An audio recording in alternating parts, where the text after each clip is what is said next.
Assalamualaikum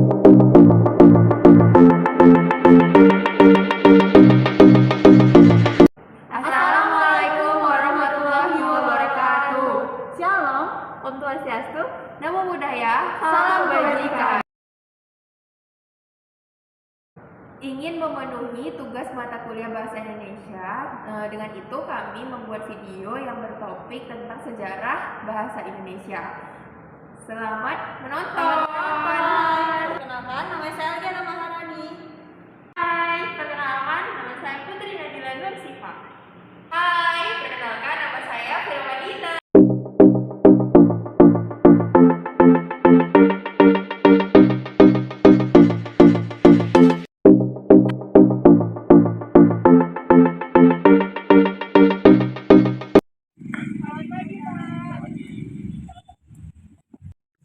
Nat, HP aku kayak getar nih. Oh, ternyata ada pesan nih dari Bu Rini. Coba kita lihat.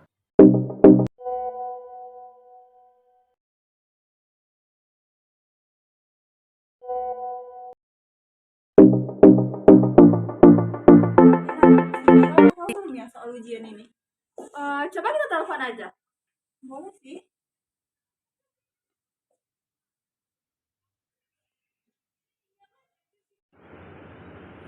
Ada telepon. Siapa nih? Oh, Halo, Halo, gimana? gedung terpadu, lantai 4. Kami jalan ke sana ya. Oke, tunggu ya. See you. Oke.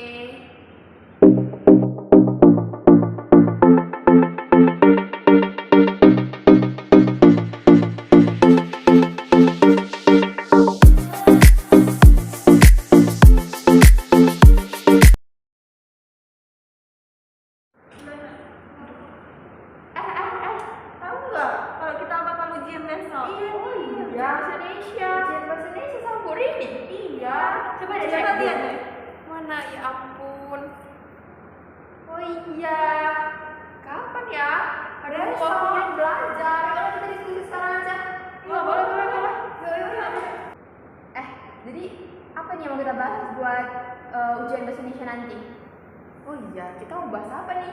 Ada yang mau nanya nggak? Iya, aku duluan boleh nggak sih, Beb? Boleh.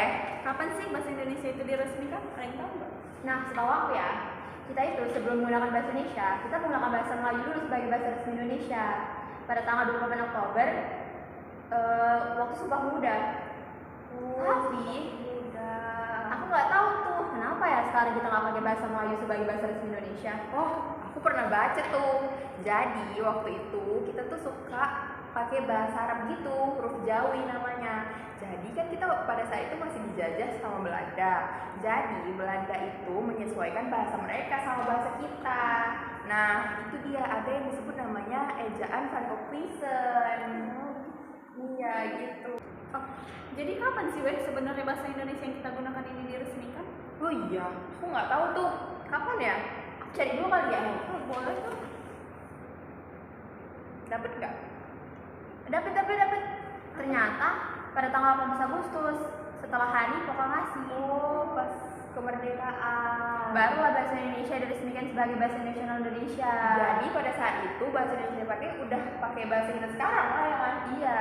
Gantian weh, aku mau nanya. Tadi kan Nenek bilang kalau 28 Oktober itu kan masih bahasa Melayu. Nah, kenapa nih harus bahasa Melayu? Kenapa nggak bahasa Jawa? Sedangkan waktu itu mayoritas Indonesia tuh sukunya suku Jawa. Kenapa ya? Kau tau nggak? Nah, jadi gini, bahasa Jawa itu punya banyak tingkatan. Tunggu. Bahasa Jawa punya tingkatan? Punya dong, kamu belum tahu? Belum, nggak tahu tuh. Emang apa ya? Jadi di bahasa Jawa itu banyak sekali tingkatannya. Apalagi kalau kita mau bicara ke yang lebih tua itu gimana, ke yang lebih muda gimana. Belum lagi kalau kita mau ngomong sama orang kerajaan dan masyarakat biasa. Nah, dengan begitu banyak dong kosakata yang harus kita hafal. Oh, jadi gitu ya, El. Jadi kelebihan bahasa Melayu itu apa, El? Ada nggak? Ada dong. Kalau bahasa Melayu itu kan nggak punya tingkatan. Jadi kita nggak perlu terlalu memperhatikan bahasanya gimana, ke yang lebih tua gimana, yang lebih muda gimana. Terus bahasa Melayu ini juga digunakan dari zaman Sriwijaya sih. Loh, emang kenapa? Kalau zaman kerajaan Sriwijaya harus pakai bahasa itu? Karena pada masa itu kerajaan Sriwijaya hampir menguasai seluruh Nusantara.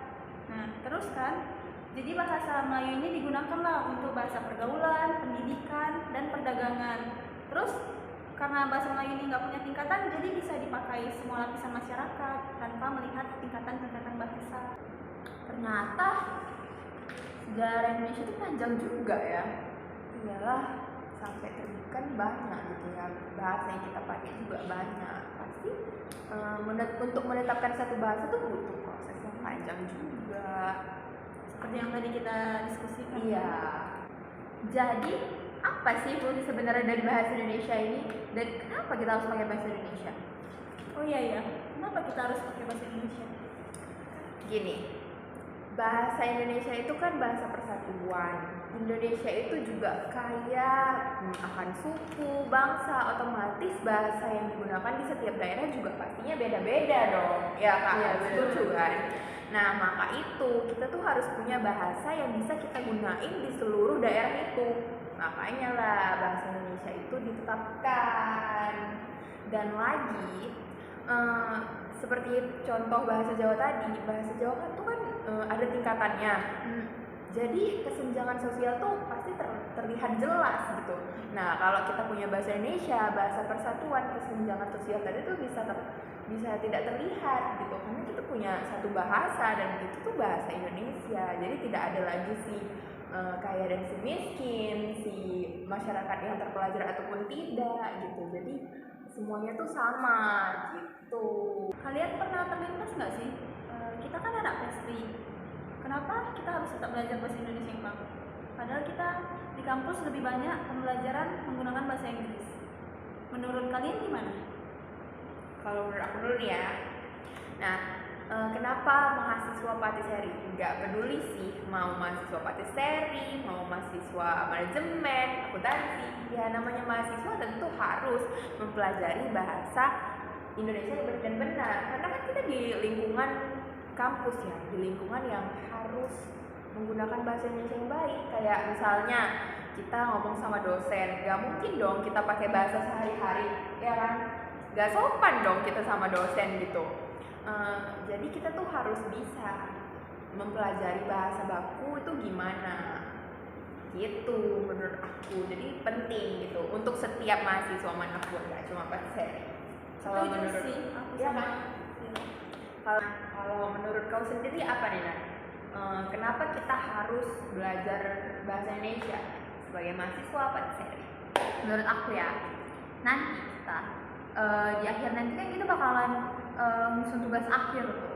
Nah, tugas akhir itu perlu tuh bahasa Indonesia yang baku buat nyusun-nyusunnya. Jadi itulah dari sekarang kita tuh harus mempelajari bahasa Indonesia. Gitu ya. Iya, kita harus mempelajari dan menyiapkan bahasa Indonesia yang baku itu. Iya sih, bener juga. Tapi menurut aku nggak mesti tugas akhir aja sih. Makalah, karya ilmiah dan lain sebagainya. Oh, iya, di belakangan ini kita juga banyak disuruh buat makalah. Iya sih, dan harus benar-benar menggunakan bahasa yang sangat-sangat baku, ya kan? Karena nanti kalau kita bahasa yang tidak baku, penggunaan katanya yang asal-asalan, maka inti dari tulisan yang kita bikin itu tidak tersampaikan. Ya. Belum lagi menyangkut tugas akhir tadi. Kalau misalnya bahasa yang kita gunakan tuh nggak baik, banyak banget revisinya nanti sama dosennya. Iya, malah jadi banyak Iya. pengeluaran uang. Iya juga. Makanya itu tadi ya, banyak penting sekali ternyata bahasa Indonesia. Nggak bisa dianggap sepele juga kan. Karena aku anak patiseri, kayaknya nggak perlu lah belajar bahasa Iya. Indonesia. Jadi itu dihilangkan pikiran Ternyata seperti itu. perlu banget. Menurut aku nih, kita sebagai mahasiswa prodi patiseri tidak menutup kemungkinan untuk membuat buku pada saat tamat nanti ataupun sebelum tamat nanti kan. Wah, menarik. Berarti Eri mau buat buku nih ntar. Wah, iya kan ke depannya gimana ya? Benar. Iya dong. Buat buku itu memang harus menggunakan bahasa yang baik dan benar ya kan El? Iya, supaya apa yang kita sampaikan di buku itu mudah dipahami, makna dan tujuannya, serta para pembaca itu tidak ambigu dalam memahami isi tersebut. Iya. Apalagi kan kita misalnya buku resep nih ya kan itu pasti tentang prosedur, Iya, step by step-nya gitu. Itu harus benar-benar jelas supaya yang baca buku bisa ngerti apa yang dimaksudkan oleh LG. Betul sih, bagus. Tapi buku itu juga nggak mesti buku resep sih, buku pengetahuan biasa atau bikin blog atau makalah atau dan lain Jurnal sebagainya. atau kalian nanti mau buat jurnal gitu tentang patisserie, wah pasti harus menggunakan bahasa yang baik gitu. Berarti seperlu itu ternyata ya. Ternyata di setiap kegiatan kita apapun rencana kita nanti ya, karena kita tinggalnya di Indonesia ya, kita harus tahu bahasa Indonesia yang baik dan benar itu bagaimana. Tidak harus prodi kita aja sih yang belajar bahasa Indonesia. Prodi lain dan gak harus patisserie gitu. Itu pentingnya belajar bahasa Indonesia. Hebat sih. Salut banget sama bahasa Indonesia. Makin cinta bahasa Indonesia. Nah, jadi kita nih udah tahu nih sepenting apa belajar bahasa Indonesia yang baik dan benar. Jadi kita tuh harus ikut andil dalam melestarikan bahasa Indonesia gitu. Tapi kenapa ya? Sekarang tuh kayak banyak banget gitu masalah-masalah tentang bahasa Indonesia ini. Apalagi di kaum muda kayak kita gini Iya, kan. Kenapa iya, ya? iya sih. Anak zaman sekarang ini kayak kita gini suka sekali untuk menggunakan bahasa asing dibandingkan bahasa Indonesia untuk berkomunikasi. Bener. Ada nggak pendapat menurut kalian? Menurutku ya, kayak kita itu nganggap bahasa asing itu tuh jauh lebih gaul gitu daripada bahasa Indonesia sendiri. Iya, iya. Merasa keren gitu. Iya, kayak ngobrol Ketinggalan sama zaman gitu juga ya. Kayak ngobrol sama temen tuh emang bahasa asing tuh emang keren banget gitu rasanya kan. Iya sih, lebih kelihatan kayak pinter gitu. Tapi menurut aku juga ya nggak apa-apa sih, nggak masalah kalau misalnya kita lagi nongkrong gitu ya, sesuai konteks aja gitu. Menyesuaikan tempat. Menyesuaikan. Kalau sama dosen nggak mungkin kita ngomongnya bahasa gaul gitu kan kayak. Tapi ya itu tadi, menyesuaikan bukan berarti kita menghilangkan. Menyesuaikan tuh kita harus tahu juga bahasa yang baik itu gimana. Jangan bahasa gaulnya aja yang kita tahu gitu. Nah, ternyata banyak ya yang bisa kita bahas tentang bahasa Indonesia ini tadi. Banyak juga yang kita ketahui kan, Iya. yang dulunya nggak tahu jadi tahu. Jadi Tahu jadi tahu sekarang. sekarang. Semoga sih kita bisa ya jawab ujian Bu Rini nanti. Semoga hasilnya juga memuaskan. Iya, semoga. Dan bahasa Indonesia ini tuh terus berkembang loh. Kayak tiap tahunnya tuh ada kosakata yang bertambah. Kok bisa gitu sih? Ya itu tadi, bahasa Indonesia tuh makanya kita tuh kalau mau belajar bahasa Indonesia tuh kita juga harus mengikuti perkembangannya. Kayak misalnya ada bahasa gaul tuh yang diserap jadi bahasa baku. Kayak bahasa gaulnya tuh jadi terdaftar di KBBI. Padahal dulunya nggak ada ya? Iya, kan? padahal dulu nggak ada. Itu tadi, ya namanya juga manusia ya. Manusia kan terus berkembang. Mempelajari hal baru. Belajar juga. iya, bahasa Mengikuti Indonesia zaman juga, ini juga harus mengikuti zaman. Nah, bahasa gaulnya itu tadi ada nih, ya, aku tadi juga cari ada kayak mager tuh. Mager tuh kata-kata kita mau ada kan? Malas gerak Mager tuh. tuh gaul Dan banget. ternyata ini masuk KBBI. Ada juga bukber. Kebetulan ini juga lagi puasa ya. Jadi ya bukber. Terus ada gaptek juga ada. Gaptek tuh gagap teknologi. Ada julid. Wah, julid. Siapa nih yang suka julid? Nah, ya di sini julid tuh artinya iri dan dengki dengan keberhasilan orang lain. Ternyata ada loh. Ada loh ternyata. Apalagi ya? Gak disangka-sangka loh ya. Iya. Dan ya ampun, ternyata kita juga nggak bisa fokus di satu itu aja gitu. Ternyata nggak semonoton itu loh bahasa Indonesia. Benar. Asik juga loh bahasa Indonesia Iya, yang kita belajar. juga menarik. Ada mengegas juga ada nih. Padahal bahasa-bahasa kita juga ya, Iya, sama iya, teman-teman bahasa itu kita gimana banget ya? Pansos juga ada banyak loh ternyata. Kita harus bisa nih catch up. Itu apa sih? Mengikuti perkembangan si bahasa Indonesia ini tadi sebagai mahasiswa yang baik. Tapi bukan cuman bahasa gaul yang dipakai sama anak muda sekarang. Bahasa asing juga sering loh kayak gunain bahasa Inggris gitu ya kan. Dan ya wajar sih mereka merasa keren karena kan ya bahasa Inggris itu siapa ya? Bahasa internasional gitu ya. Iya, dia pandai bahasa Inggris gitu kan. Jadi menurut kalian ini dengan mempelajari bahasa Inggris ini termasuk efek baik atau efek buruk sih gitu? Bisa dilihat dari dua sisi sih, dari sisi negatif dan sisi positifnya. Kalau sisi positifnya ya kita jadi tahu gitu kalau ke luar negeri ingin bicara dengan orang lain jadi tahu gimana. ya mempelajari bahasa asing ya pasti ya berefek positif. Karena bahasa Inggris sendiri itu tuh bahasa internasional dari seluruh negara yang ada di dunia ini gitu. Iya sih. Dan kalau dilihat dari sisi negatif tuh banyak yang kayak misalnya nih ada orang tua yang ngajarin anaknya belajar bahasa Inggris dari kecil. Iya. Jadi pertama kali bahasa yang dipakai tuh nggak bahasa Indonesia padahal dia warga Indonesia. Terus nggak ngerti lagi kalau untuk bicara bahasa Indonesia, bisa sama Iya. sekali nggak mengerti. Itu dia tuh yang menurut kalian itu bagus atau enggak sih? Kalian bakal melakukan itu ke anak kalian atau enggak? Enggak. Gimana? Harusnya kita ini sih menyeimbangkan gitu Oh untuk iya. bahasa pertamanya bahasa Indonesia, tapi kita tetap mengajarkan bahasa Inggris. Atau kalau misalnya pun di rumah dia menggunakan bahasa Inggris dengan kita, dia harus menggunakan bahasa Indonesia di lingkungannya dia nanti Ya, gitu, di berarti ya sekolahnya. kayak dibilang kita dia harus seimbang Iya, ya. harus kan? seimbang. Jangan cuma berat sebelah ya sih bener. Karena efek untuk kedepannya itu luar biasa kan. Iya dan ya itu merupakan kesalahan yang fatal kalau orang Indonesia nggak tahu bahasa Indonesia. Betul. Coba bayangin gimana kedepannya orang Indonesia Iya. pada nggak tahu semua bahasa Indonesia. Ya itu tadi jadi tidak terlestarikan.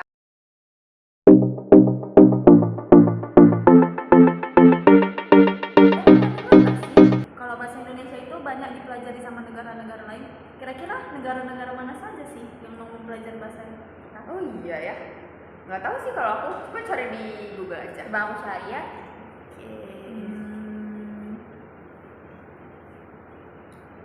Oh, ternyata ada nih beberapa negara yang menggunakan bahasa Indonesia untuk dijadikan ilmu di universitas. Oh, jadi mereka belajar bahasa itu. Iya, para mahasiswa belajar bahasa Indonesia di universitas. Apa aja tuh? Ada Jepang, Korea Selatan, Ukraina, Hungaria, dan Kanada. Oh banyak juga ya. Iya, Semenarik itu bahasa Indonesia. Iya, apakah sebenarnya itu? Tapi menurut kalian ini bisa jadi efek baik atau efek buruk sih? Bisa jadi keduanya sih. Jadi Iya. keduanya sih. Kalau dari efek baiknya, mereka jadi tahu bahasa kita, terus mempermudah mereka untuk mempelajari budaya-budaya kita juga kan. Ke Kita Indonesia juga bisa mengenalkan budaya kita. lebih gitu. mudah gitu Iya. kan menyampaikan. Iya benar-benar. Tapi kalau efek buruk bisa jadi mereka melakukan sesuatu kayak misalnya tuh Yang tidak baik gitu ya. Soalnya orang Indonesia juga mudah terhasut kan, cepet iya. panas. Kayak ini mungkin terakhir kali ya. Apa tuh? Bakal kita bahas. Kayak udah banyak banget tadi tuh kita bahas tuh. Iya, tentang bahasa mulai dari Indonesia. perkembangan, Sejarah awalnya, sejarah awalnya, kenapa pentingnya Iya. gitu. kenapa bahasa Melayu yang dipakai, Sampai ke seluk-beluknya kita udah bahas. Nah, jadi kayak ada nggak terlintas nih dari setelah kita bahas itu tuh, mau nggak ya aku buat gunain bahasa baku nanti buat kedepannya ya gitu. buat kedepannya gitu kayak sama temen atau sama Iya sih. Ke keluarga juga keluarga juga gitu. Iya, aku rencana gitu sih. Aku bakal membiasakan menggunakan bahasa baku. Kan sekarang orang pakai bahasanya ya kayak misalnya kita di Medan, ya kalian ngapain gitu kan? Iya, Kan iya. nggak bahasa baku gitu. Jadi aku mulai mau membiasakan untuk menggunakan bahasa Indonesia yang baku kayak kamu lagi ngapain, kamu sudah makan atau belum. Walaupun terdengarnya agak asing Aneh. gitu ya, aneh. Kayak apa Makanya sih? itu tadi ya kan. Iya, agak aneh Itu sih. justru kenapa? Padahal itu bahasa kita sendiri. Kenapa kita aneh gitu kan? Karena nggak biasa. Nggak biasa. Nggak biasa tadi. Jadi ya aku mau sih mulai membiasakan diri gitu. Kan keren juga. Asik juga. Pakai bahasa baku. Nggak cuma bahasa Inggris yang keren, tapi bahasa Indonesia yang baku juga keren. Kita bisa sih untuk bikin kedepannya itu menampilkan kalau bahasa Indonesia itu keren sih, nggak kayak bahasa Inggris itu aja yang keren kan. Tapi dari awal aku juga mengira, aku juga berpikir kalau bahasa itu keren, bahasa itu jelas sekali gitu kayaknya. Sejelas itu ya kan, sedetail itu daripada bahasa-bahasa yang lainnya. Ya kan? Menarik sih. Menarik. Bahasa Indonesia itu menarik dan jelas banget sih. Kayak satu kata bahasa Inggris aja tuh bisa ada banyak kata di bahasa Indonesia artinya gitu. Iya benar. Iya kan, kalau Iya. bahasa Inggris tuh kita masih bingung. Ada yang dia tuh satu makna gitu. gitu. Satu kata, tapi kata. banyak maknanya Iya. gitu. Kalau bahasa Indonesia kan dia ya sangat-sangat mudah untuk dipelajari gitu kan. sangat mudah, sangat banyak juga kosakatanya. Bukan berarti banyak kosakata buat kita jadi bingung, tapi saking jelasnya bahasa Indonesia itu. Apalagi udah nggak ada tingkatannya tadi kan, karena Iya, dari bahasa iya. Melayu itu. Kalau bahasa Jawa tadi banyak Itu tingkatannya. susah sih, jadi lebih banyak kosakata yang dipelajari. Iya. Juga artinya berbeda-beda nanti. Iya, bahasa Jawa ketua beda, kemuda beda, gitu. Orang yang berpendidikan Beda. beda. Bahasa Indonesia tuh bahasa persatuan, jadi kita harus benar-benar mempelajari bahasa Indonesia ini tadi.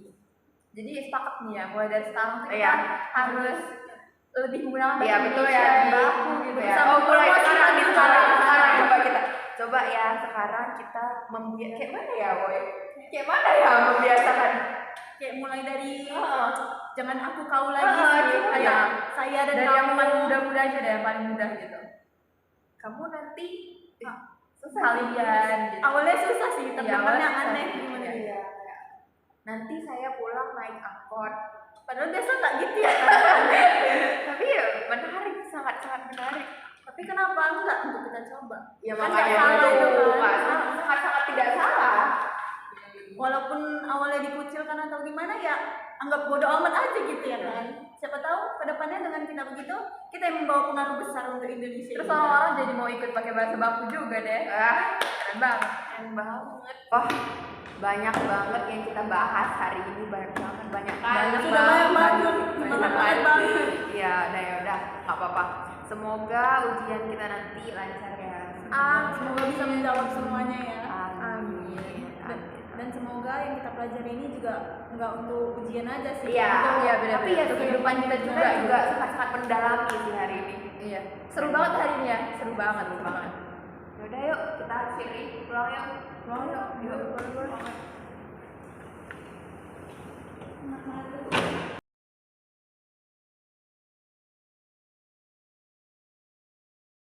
Hai semuanya, setelah kita mendengarkan diskusi tadi tentang sejarah Indonesia, di sini kami mau memberi info tambahan nih buat kalian.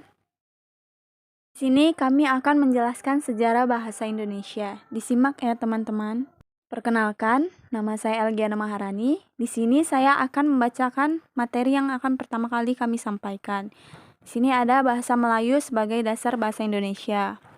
Peranan bahasa Melayu sebagai lingua franca atau bahasa perhubungan dapat dipastikan sejak ditemukannya beberapa prasasti. Buat yang belum tahu nih, apa sih lingua franca itu? Lingua franca itu bahasa pergaulan. Nah, kan bahasa Melayu ini udah digunain dari zaman Sriwijaya.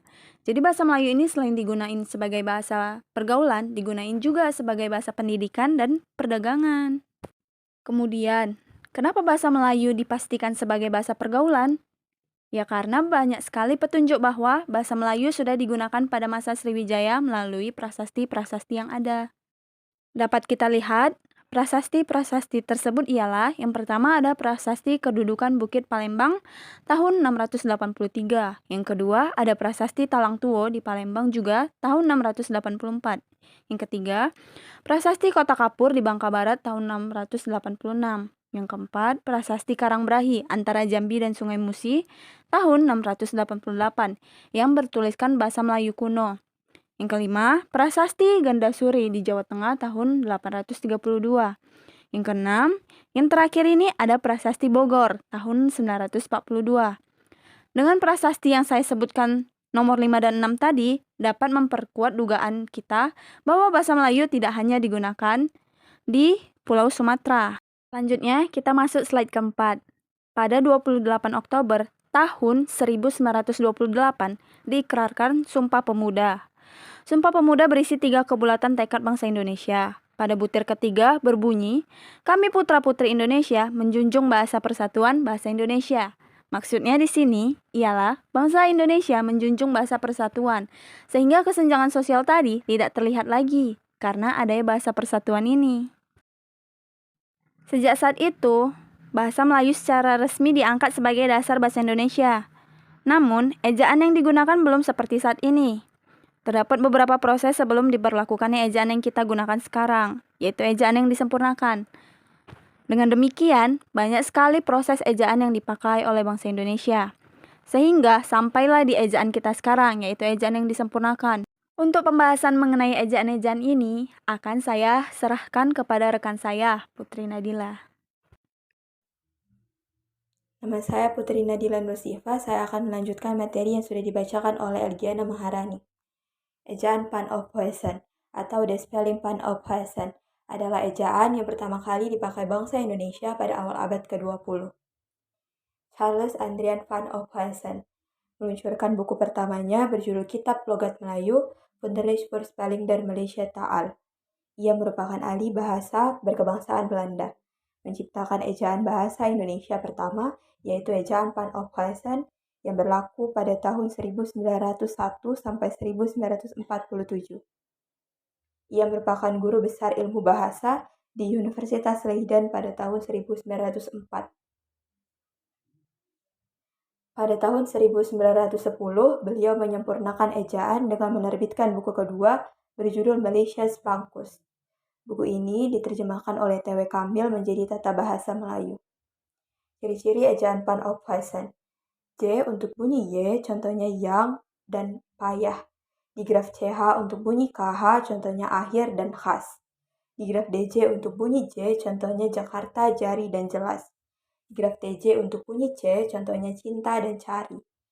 Di graf OE untuk bunyi U, contohnya guru, itu, dan umur. Ciri-ciri ejaan Panophoesen, pada beberapa kasus apostrof juga dipakai untuk tanda berhenti. Contohnya pak, tak, dan makmur. Ejaan Panophoesen juga memakai vokal umlaut untuk mengidentifikasi suku kata penuh, contohnya dinamai. Nama saya Fira Madinah. Di sini saya akan melanjutkan materi yang sebelumnya sudah dibacakan oleh Putri Nadila. Ejaan Panophoesen tidak bertahan lama. Ejaan ini diganti menjadi Ejaan Republik atau Ejaan Suwandi pada 17 Maret 1947.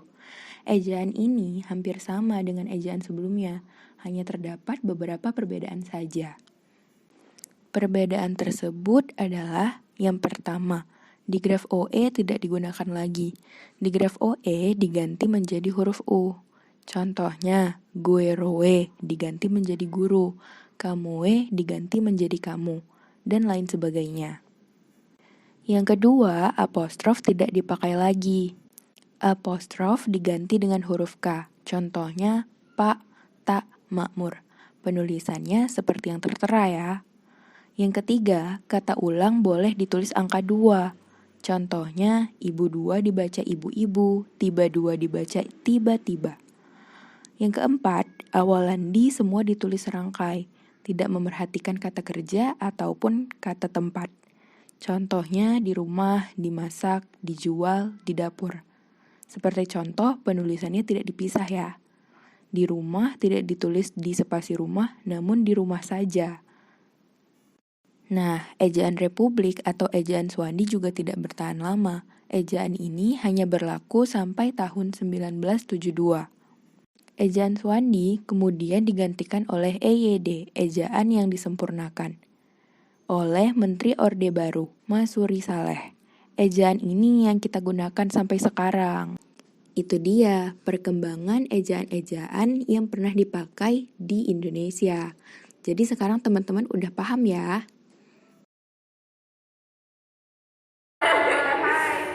Terima kasih sudah menonton video kami tadi. Semoga bermanfaat ya buat Semoga. teman-teman. Tapi sangat-sangat bermanfaat sih tadi.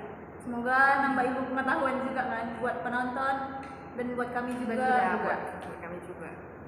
Oke, kami tutup dengan wabillahi taufiq wal hidayah. Assalamualaikum warahmatullahi wabarakatuh. Selamat sore. Selamat pagi, selamat siang, selamat sore.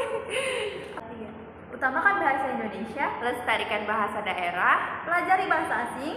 mahasiswa Politeknik Parmedan cinta bahasa Indonesia. Terima kasih.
Assalamualaikum warahmatullahi wabarakatuh.